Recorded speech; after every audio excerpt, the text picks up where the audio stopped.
hindi tama ang ginawa nitong mga pulis at saka itong direktor ng Napolcom.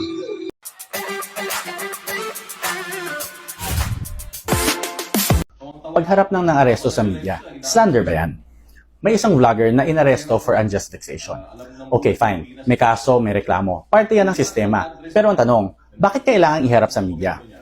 Bago tayo magpatuloy, gusto kong linawin to. Legal opinion ko to. Wala pang specific ruling ang Supreme Court tungkol sa ganitong eksaktong situation. So, analysis ko ito based sa batas at sa legal principles. Ngayon, para sa akin, slander yung ginawa ng mga pulis. Ano ba ang slander?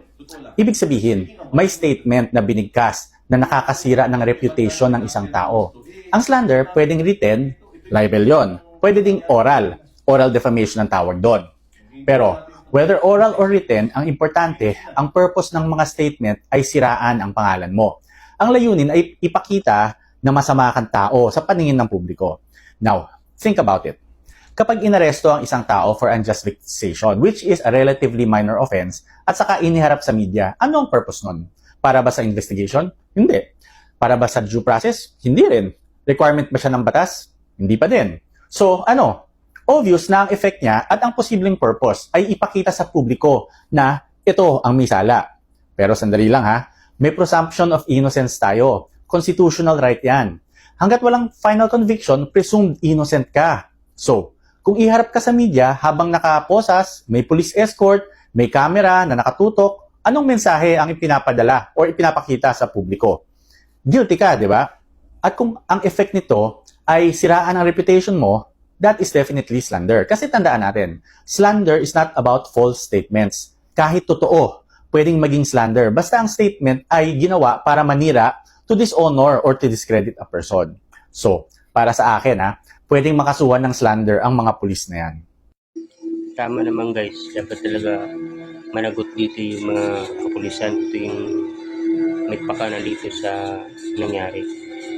Kahit naman gaano kasama yung tao, dapat talaga hindi ka agad hinuhusgahan. Maliban na kung mayroon ng inilabas na proseso o yung talagang guilty na talaga yung tao, napatunayan. Hanggat hindi pa napapatunayan, hindi dapat hinaharap sa media. Kumbaga, pinapakita yung mukha. Yung mga rapist nga, yung mga masasamang tao talaga.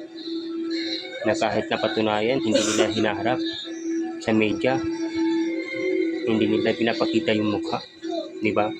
Kaya dito mga kababayan, makikita natin na talagang hindi tama ang ginawa nitong mga pulis at saka itong direktor ng Napolcom. Kaya ano po ba ang masabi niyo dito mga kababayan?